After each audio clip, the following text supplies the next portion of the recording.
Kita lanjutkan kepada buku Quantum Learning bab 4.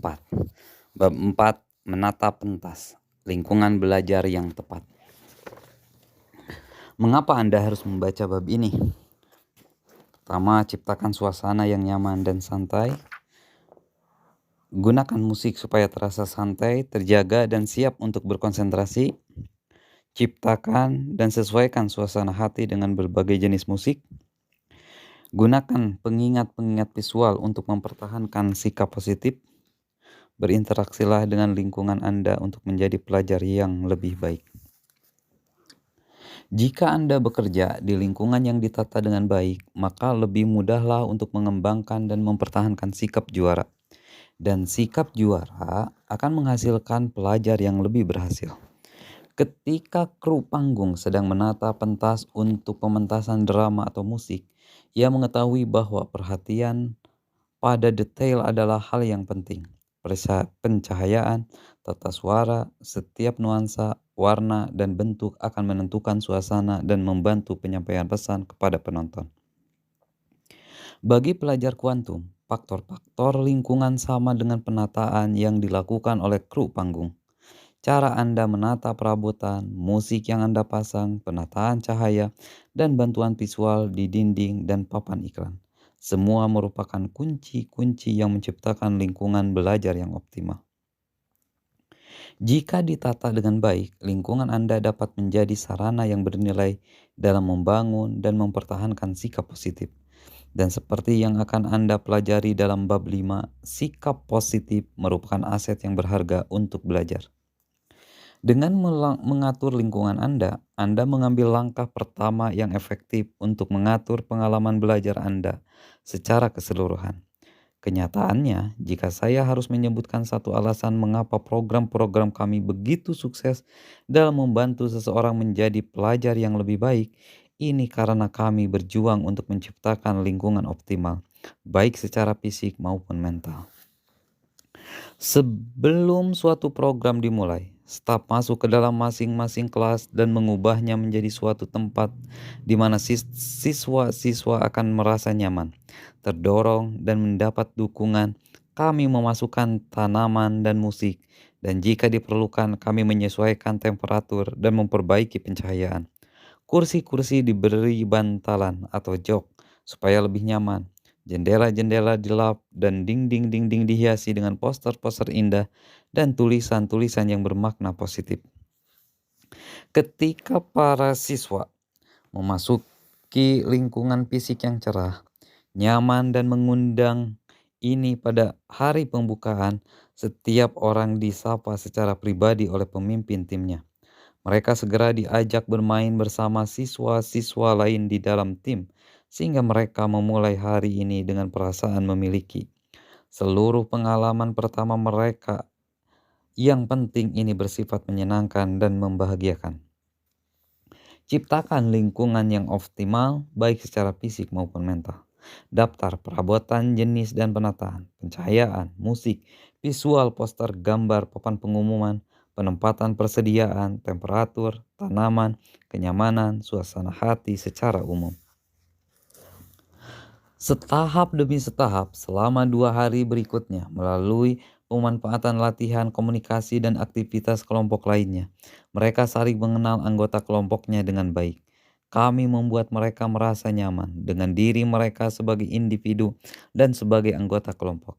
Di lingkungan yang aman ini, mereka membuka diri untuk memperluas wilayah kenyamanan mereka dan mencoba hal-hal baru, dan itulah keadaan pikiran yang ideal untuk belajar secara optimal. Hanya setelah melakukan langkah khusus untuk menghasilkan keadaan pikiran ini, kami mulai memperkenalkan kepada mereka keterampilan akademis yang membantu mereka agar menjadi lebih baik di sekolah. Anda juga dapat mengatur lingkungan ideal bagi diri Anda sendiri. Semudah itu, baik di rumah Anda sendiri maupun di tempat kerja Anda. Beginilah caranya. Lingkungan mikro, tempat Anda untuk bekerja dan berkreasi. Semua ini dimulai dari ruang pribadi Anda, tempat Anda bekerja dan belajar. Mengubah tempat ini menjadi tempat yang optimal adalah tugas Anda karena hanya Anda yang dapat mengatur detail sehingga cocok bagi Anda. Dalam bab 6, Anda akan belajar tentang cara Anda menerima, menyerap, dan mengolah informasi, yaitu gaya belajar Anda. Hal lain dari gaya belajar Anda ini adalah bagaimana cahaya, musik, dan desain ruangan memengaruhi Anda. Tujuannya adalah menciptakan suasana yang menimbulkan kenyamanan dan rasa santai, karena dalam keadaan santai inilah Anda dapat berkonsentrasi dengan sangat baik dan mampu belajar dengan sangat mudah. Otot-otot yang tegang akan mengalihkan aliran darah Anda dan juga perhatian Anda. Rumah Anda mungkin merupakan tempat yang baik untuk memulai karena di sanalah Anda memiliki kebebasan terbesar untuk berubah dan bereksperimen. Anda juga mungkin mempunyai rasa memiliki yang lebih besar di rumah Anda dan baik sekali untuk mengawali membangun wilayah aman Anda dari tempat seperti ini.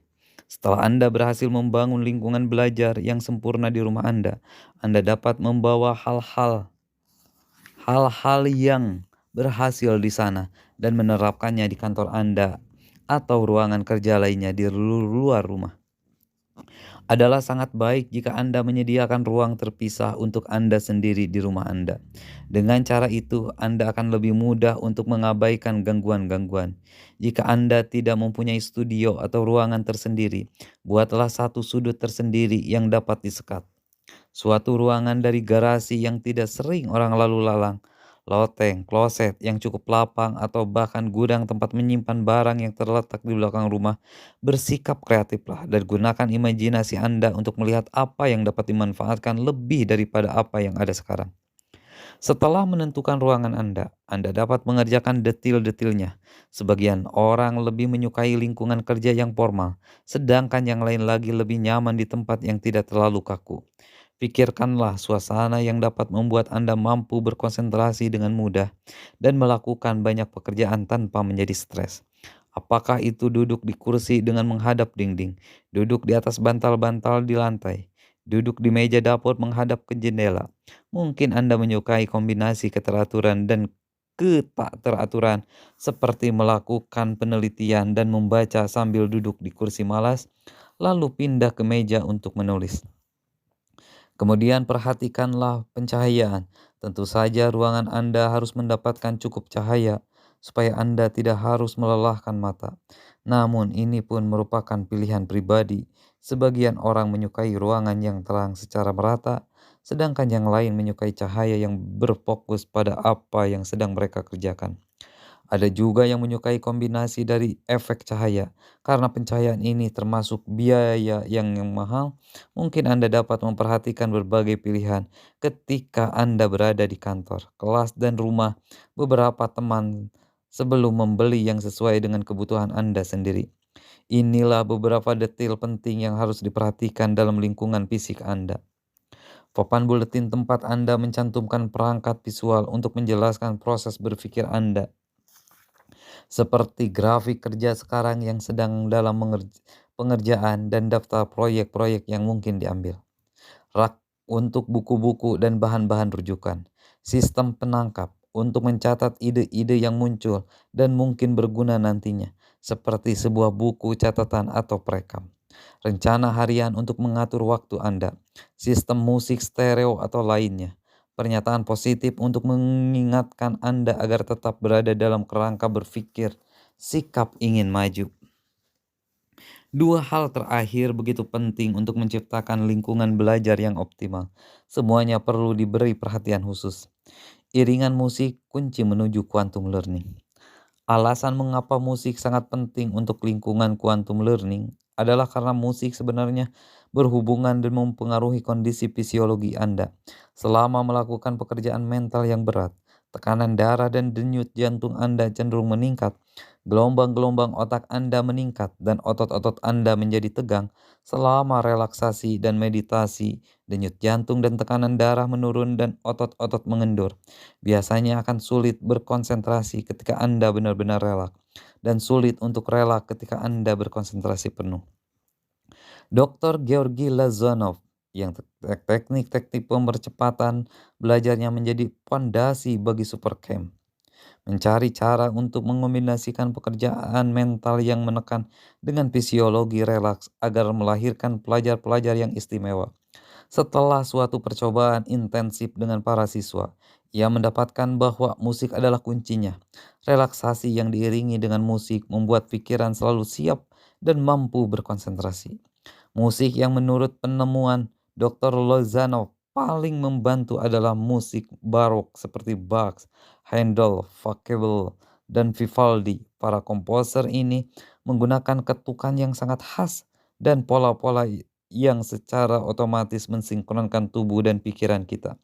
Misalnya kebanyakan musik barok ini mempunyai tempo 60 ketukan per menit yang sama dengan detak jantung rata-rata dalam keadaan normal. Banyak musisi kontemporer terpesona melihat bagaimana rekan-rekan mereka yang muncul 300 tahun yang lalu mampu menciptakan musik dengan presisi matematis seperti itu. Seperti yang mungkin Anda ketahui, pengaruh musik barok tidak terbatas pada manusia. Dalam eksperimen, tanaman mempunyai daun-daun yang subur dan akar yang besar jika musik barok ini dimainkan untuk mereka. Dan tanaman-tanaman itu menambahkan cenderung mengarah ke musik, seolah-olah mengarah ke matahari. Akan tetapi ketika diperdengarkan musik rock yang kacau, tanaman yang sama ini akan layu dan mati. Juga ada teori yang mengatakan bahwa dalam situasi otak kiri sedang bekerja seperti mempelajari materi baru, musik akan membangkitkan reaksi otak kanan yang intuitif dan kreatif, sehingga masukannya dapat dipadukan dengan keseluruhan proses. Adalah otak kanan Anda yang cenderung untuk terganggu selama rapat, kuliah, dan semacamnya, yang merupakan penyebab mengapa Anda kadang-kadang melamun dan memperhatikan pemandangan ketika Anda berniat untuk konsentrasi. Memasang musik adalah cara efektif untuk menyibukkan otak kanan Anda ketika sedang berkonsentrasi pada aktivitas-aktivitas otak kiri. Di Supercamp, kami menggunakan campuran efektif dari berbagai jenis musik untuk aktivitas dan tujuan yang berbeda. Kami menggunakannya untuk memantapkan suasana hati dan juga untuk mengepaskannya. Misalnya, ketika para siswa berkonsentrasi pada materi akademis, kerap kali musik barok dipasang di latar belakang. Pada saat istirahat yang sering kami memasang musik pop dinamis dengan volume tinggi karena musik ini mendorong aktivitas fisik seperti menari, melempar piring terbang prisi, atau bermain lompat karung. Ini juga berguna untuk membangkitkan suasana hati yang positif dan ceria. Beberapa menit untuk bermain ini membantu para siswa berkonsentrasi lebih baik. Ketika kelas dilanjutkan kembali, saya mendorong Anda untuk mencoba menggunakan musik barok ini ketika Anda sedang bekerja, belajar, dan mencipta. Kalau dapat pasang sistem stereo atau pemutar audio kaset kecil di lingkungan kerja. Kalimat-kalimat positif yang terkandung di dinding Anda menjadi pengingat abadi akan potensi dan kelebihan Anda. Apapun yang dapat Anda lakukan atau ingin Anda lakukan, mulailah. Keberanian memiliki kecerdasan, kekuatan, dan keajaiban di dalamnya. Ikuti tanda-tanda positif. Bila saya mengatakan tanda-tanda positif, saya sedang berbicara mengenai rangsangan visual yang mengingatkan Anda bahwa Anda mampu untuk menjadi orang yang istimewa. Inilah beberapa hal yang dapat Anda manfaatkan dalam tempat kerja Anda. Pemacu semangat seperti slogan atau kata-kata mutiara. Kutipan berikut yang diambil dari Guti telah tergantung di dinding kantor kami selama bertahun-tahun. Apapun yang dapat Anda lakukan atau Anda impikan untuk melakukannya, mulailah. Keberanian memiliki kecerdasan, kekuatan, dan keajaiban di dalamnya. Anda bisa menemukan pemacu-pemacu semangat ini dalam buku-buku kutipan, koran, dan di tempat-tempat lain. Dalam bab 5, buatlah daftar beberapa di antaranya yang dapat Anda jadikan petunjuk bijak dan gabungkanlah di tempat yang strategis di ruangan Anda. Sertifikat dan penghargaan yang telah Anda terima. Diploma penghargaan sebagai wakil penjualan terbaik, piala untuk prestasi di bidang atletik, dan segala jenis penghargaan lainnya adalah benda-benda yang selalu mengingatkan Anda bahwa Anda adalah orang yang berbakat dan mampu berprestasi. Dukungan saat puncak. Saat puncak adalah saat dalam hidup Anda ketika Anda melakukan sesuatu dengan baik, dengan sangat baik. Hal ini termasuk penganugerahan penghargaan yang menyertainya. Kita sering melihat foto-foto saat puncak di halaman olahraga pada koran. Itulah saat kemenangan yang senang dibidik juru foto. Jika Anda kebetulan mempunyai foto diri Anda pada saat puncak, inilah penegasan sempurna untuk bidang kerja Anda. Kalau tidak, Anda dapat menciptakan kembali perasaan Anda dengan gambaran tertulis atau dengan membingkai kenangan dari peristiwa itu. Banyak penulis yang membingkai setiap sampul dari masing-masing buku mereka yang telah terbit. Adalah sangat berpengaruh menggantungkan foto-foto atau kenangan saat puncak-puncak Anda. Begitu juga penghargaan dan catatan penghargaan, piala, plakat, sertifikat, ucapan terima kasih, foto keberhasilan kompetensi tantangan. Pemilik perusahaan kecil sering membingkai dan menggantungkan uang pertama yang mereka peroleh dari bisnisnya. Catatan, hadiah, kartu penghargaan dari teman-teman dan kolega. Di dunia yang sibuk ini, jika seseorang mau meluangkan waktunya untuk menunjukkan berapa besar mereka menghargai Anda, Anda tahu bahwa mereka benar-benar tulus. Memajang kata-kata dan hadiah mereka membantu Anda untuk mengenali diri Anda sewaktu-waktu. Saya mengenal seorang penulis yang selalu menyimpan dalam kalender perjanjiannya sebuah kartu dari kakak perempuannya yang tak dapat menghadiri perayaan peluncuran buku pertamanya.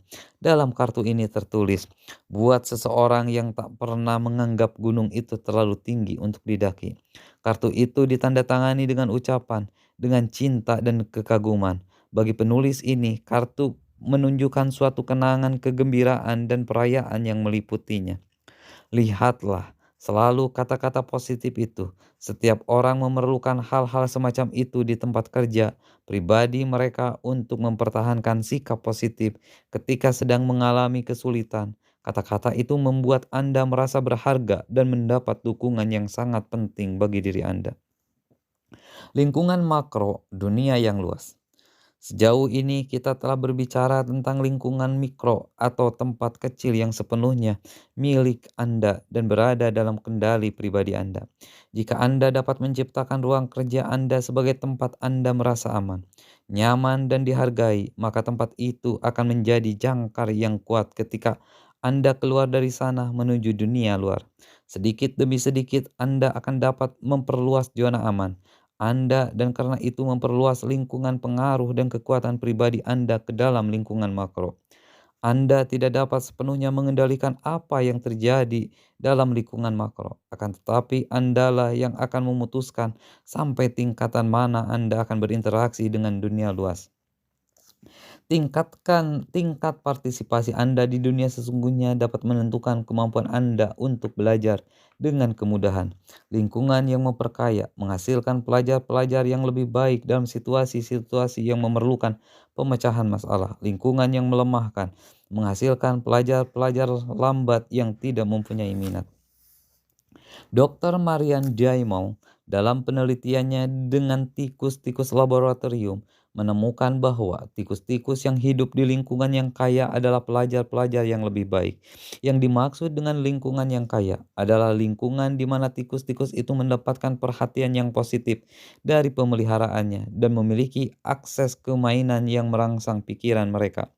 Dari semua usia, sejak lahir hingga usia tua, tikus-tikus yang disebut mengalami pengayaan ini merupakan pelajar-pelajar yang lebih baik dalam banyak situasi yang memerlukan pemecahan masalah daripada tikus-tikus yang hidup di lingkungan yang tidak mencukupi. Jika Dr. Diamond meneliti tentang manusia, ia akan mendapatkan fenomena yang sama. Akan tetapi alasannya mengadakan penelitian dengan tikus ini adalah bahwa ia ingin melihat pengaruh lingkungan pada anatomi dan fisiologi otak. Temuannya adalah bahwa dengan mengendalikan lingkungan, maka dia sesungguhnya dapat menghasilkan perubahan-perubahan struktural dalam otak. secara khusus dengan rangsangan lingkungan sel-sel otak dalam neokorteks, tempat berfungsinya kognitif yang lebih tinggi, benar-benar bertambah besar hanya dengan memperkenalkan perubahan lingkungan. Ia mampu mempengaruhi perubahan ini yang dihubungkannya dengan penampilan yang lebih baik bahkan pada tikus-tikus yang sudah lama menjalani hidup di lingkungan yang tidak menyenangkan. Hasil terbaik terlihat ketika mainan-mainannya diganti 2 kali seminggu, sehingga penguasaan terhadap satu hal tidak mengakibatkan kebosanan, tetapi tantangan-tantangan baru. Dua orang ilmuwan lain melakukan eksperimen di mana beberapa tikus mampu menonton tikus-tikus yang diperkaya lingkungannya bermain-main dengan mainan di dalam lingkungan yang lain. Mereka menemukan bahwa observasi pasif tidak cukup. Tikus-tikus pengamat tidak menunjukkan adanya perkembangan dalam kemampuan belajar dan tidak begitu ingin tahu seperti tikus-tikus yang lain yang langsung bermain. Untuk menjadi pelajar dan pemecahan masalah yang lebih andal, mereka harus berinteraksi dengan lingkungan mereka sendiri. Apa arti semua ini bagi Anda? Telah ditemukan bahwa terdapat banyak persamaan fisiologi otak dan kimia tubuh antara tikus dan manusia. Itulah salah satu alasan mengapa tikus sangat sering digunakan dalam berbagai jenis percobaan. Eksperimen-eksperimen ini hanya memberikan usulan bahwa semakin Anda berinteraksi dengan lingkungan, semakin pandai Anda menghadapi situasi-situasi yang menantang, dan semakin mudah Anda mempelajari informasi-informasi baru. Mengapa? Karena setiap kali Anda berhubungan secara aktif dengan rangsangan baru dalam lingkungan Anda membangun gudang penyimpanan pengetahuan pribadi Anda yang memberi Anda informasi sebanyak itu pula yang dapat digunakan untuk mendekati situasi berikutnya. Anda mempunyai peluang berlimpah untuk berinteraksi dengan lingkungan dan variasi masukan yang besar yang dapat diserap dari dunia. Adalah mungkin untuk mempelajari sesuatu dari setiap jenis interaksi, mulai mengenali di sebuah taman hingga mengambil kelas malam untuk belajar mendaki gunung. Jadi pergilah keluar dan aktiflah. Ambillah risiko dan lakukanlah sesuatu yang baru. Sebagai contoh sederhana, katakanlah Anda memutuskan untuk mengubah sepetak tanah kecil di halaman belakang rumah menjadi tempat keindahan bagi tumbuh-tumbuhan. Tempat Anda dapat duduk-duduk di pagi hari yang cerah dengan membaca koran atau dengan bangga mengundang teman-teman untuk berbekyu dan minum minuman dingin. Interaksi macam apakah yang terlibat dalam hal ini?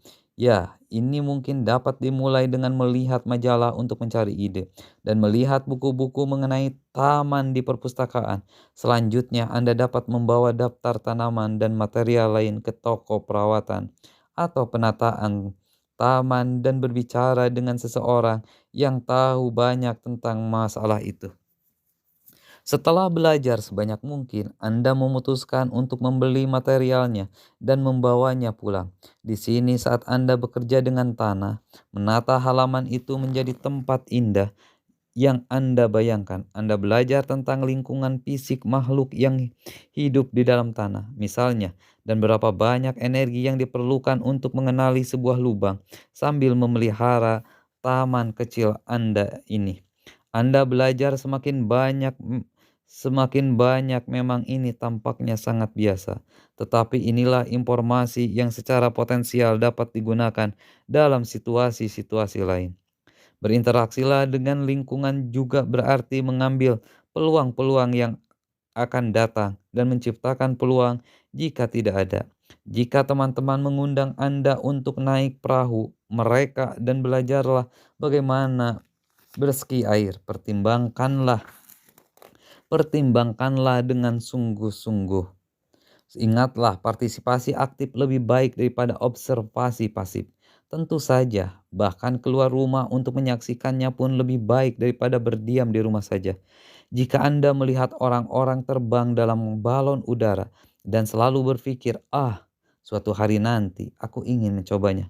Laksanakanlah itu. Jika Anda selalu ingin belajar lebih banyak mengenai sesuatu dan Anda mengetahui ada seminar tentang hal itu, buatlah perencanaan untuk menghadirinya.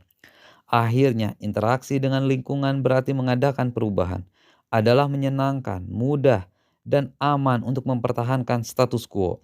Diperlukan melebarkan langkah untuk memasuki sesuatu yang baru. Langkah yang Anda buat karena mengubah sesuatu dalam hidup Anda, seperti memperoleh pekerjaan baru, akan melebarkan zona aman Anda dan simpanan pengetahuan pribadi Anda. Ini juga akan membuka mata Anda terhadap hal-hal baru di lingkungan tersebut. Penemuan Dr. Diamond bahwa tikus dapat menjadi pelajar lebih baik bahkan pada usia tua dalam lingkungan yang kaya berimplikasi pada Anda juga. Ini berarti bahwa berapapun usia Anda, dari anak-anak hingga orang tua, ada sesuatu yang dapat Anda lakukan sekarang juga untuk menjadi pelajar yang lebih baik. Maka, jika ada sesuatu yang selalu ingin Anda lakukan, pergilah dan lakukanlah. Anda akan merasakan kepuasan karena telah berhasil mencapai sesuatu, dan Anda akan melangkah ke arah quantum learning pada saat yang sama. Konsolidasi atau waktu untuk berhenti. Di Supercamp, jeda yang berulang-ulang merupakan persyaratan untuk setiap jenis sesi belajar. Jeda sangat penting hingga kami kadang-kadang membiarkan para siswa menentukan kapan waktu jedanya. Jika seorang anak mengangkat tangannya dan minta jeda, itulah tanda yang setiap orang akan memanfaatkannya. Ada beberapa alasan untuk ini. Saya akan menyebutkan beberapa. Pertama, dalam setiap masa belajar, yang paling Anda ingat dengan baik adalah informasi yang Anda pelajari pada saat pertama dan terakhir. Karena itu, jika Anda sering meminta jeda, Anda akan mengingat lebih banyak dari seluruh informasi. Banyaknya jeda pendek ini berarti akan memperbanyak pertama dan terakhir. Kedua, ketika pikiran Anda menjadi letih, perubahan keadaan mental yang terjadi selama jeda akan menyegarkan kembali sel-sel otak Anda untuk langkah berikutnya. Jeda juga merupakan saat untuk konsolidasi, untuk mengumpulkan informasi dan membiarkannya menetap secara mantap ke dalam pikiran sadar dan bawah sadar Anda. Jika Anda secara aktif bekerja dan berinteraksi di dunia luas atau lingkungan makro, jeda berarti mundur kembali dan masuk ke dalam ruang pribadi Anda atau lingkungan mikro. Di tempat yang bebas stres ini, Anda dapat beristirahat, relak, dan meresapi apapun yang telah Anda lakukan di dunia luar. Lingkungan yang mendukung akan membantu kesembuhan. Seorang pemain ski tangguh dan wanita anggota US Development Ski Team, Mufi Davis, selalu melandaskan citra dirinya pada kemampuannya di lereng bukit. Pada Februari 1989, ketika berlatih di kelas pelatihan Mount Baldy di Sun Valley, Idaho, citra tersebut hancur. Mufi keluar dari jalur dan terpental pada kecepatan 55 mil per jam dan menabrak pohon di sekitar itu.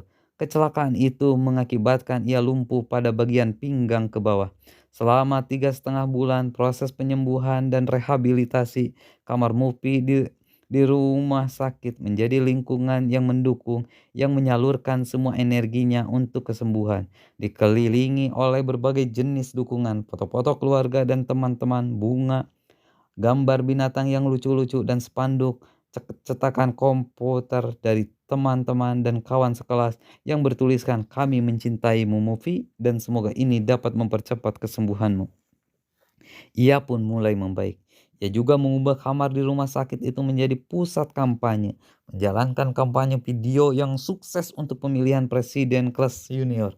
Kemudian bekerja secara in absentia. Setelah selesai masa perawatan di rumah sakit, ia kembali ke sekolah lanjutan, terpilih sebagai presiden organisasi siswa OSIS dan lulus dengan nilai 3,93.